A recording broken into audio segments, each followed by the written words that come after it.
મિત્રો તો સ્વાગત છે તમારું બધાનું ફોરેસ્ટ વાલા યુટ્યુબ ચેનલના એક નવા વિડીયોમાં। તો આજના વિડીયોમાં જોવાનું છે કે ફાઇનલ આન્સર કી જાહેર થઈ ગઈ છે અને કયા કયા બે પ્રશ્ન રદ થયા છે તેની વાત આપણે આજના વિડીયોમાં કરીશું।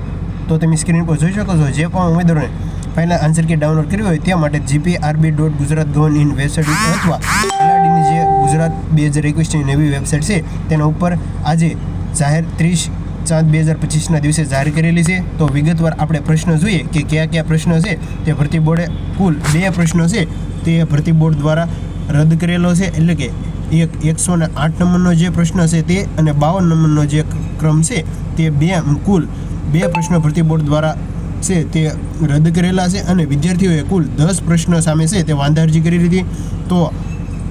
તો તમે સ્ક્રીન પર જોઈ શકો છો કે નીચે પૈકી કયો વિકલ્પ છે તે આપેલ જૂથમાં તાર્કિક રીતે બંધ બેસતો નથી, એટલે આમાંથી એક પણ પ્રશ્ન સામે જવાબ આવે છે, એટલે કે 2 પ્રશ્નનો જવાબ આવતો હોય તેથી ભરતી બોર્ડ દ્વારા છે તે નિયમ છે કે જો એક પ્રશ્નના 2 જવાબ આવતો હોય તો તે પ્રશ્ન રદ થાય। તો ફાઇનલી 52 નંબરનો જે પ્રશ્ન છે તે રદ થયેલો છે અને આનો માર્ક છે જે તમામ મિત્રોને મળી જશે એક ગ્રેસિંગ। ત્યાર પછી જે 108 નંબરનો જે પ્રશ્ન છે કે જેન નામ કયા સંસ્કૃત ક્રિયાપદથી પ્રેરિત છે, એટલે કે તમે જોઈ શકો છો કે જે ઓપ્શન આપવામાં આવેલા છે તેમાંથી એક પણ જવાબ નથી।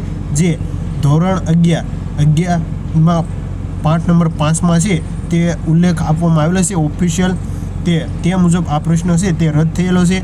તો જે પણ ઉમેદવારોએ પોલીસ ભરતીની એક્ઝામ આપી હતી તેવા તમામ મિત્રોને 2 પ્રશ્ન ગ્રેસિંગ માર્ક, એટલે કે 2 માર્ક્સ ને તેનું ગ્રેસિંગ મળશે, એટલે કે તમામ ઉમેદવારોને જે પણ માર્ક થતા હોય જે આપણે પાસ થવા પાર્ટ બીમાં તમારે 48 માર્ક અને પાર્ટ એમાં તમારે 32 માર્ક એમ ટોટલ 80 માર્ક લાવવાના હતા। પણ જો કોઈ પણ ઉમેદવારોને 31 પાર્ટ એમાં 31 થતા હોય અને પાર્ટ બીમાં 47 થતા હોય તો તેવા ઉમેદવારો માટે આ કહી શકાય કે તમારે આગળ જે તમારા 32 માર્ક થઈ જશે અને એમ મળીને કુલ 80 માર્ક, તો તમારું જે ફાઇનલ લિસ્ટમાં છે તે નામ આવી પણ શકે। ઘણા ઉમેદવારોને 2 પ્રશ્નથી અને આમ તો વધારે પ્રશ્ન રદ થવા જોઈએ પણ ભરતી બોર્ડે કે વિચારણા જે બીજા પ્રશ્ન છે તેના ઉપર નથી કરેલા। તો આજના વિડીયોમાં જો માહિતી સારી લાગી હોય તો તમારા મિત્રોને શેર કરજો। તો મળીએ એક નવો ઉપયોગી વિડીયો સાથે, ત્યાં સુધી બન્યા રહેજો। Thank you for watching video.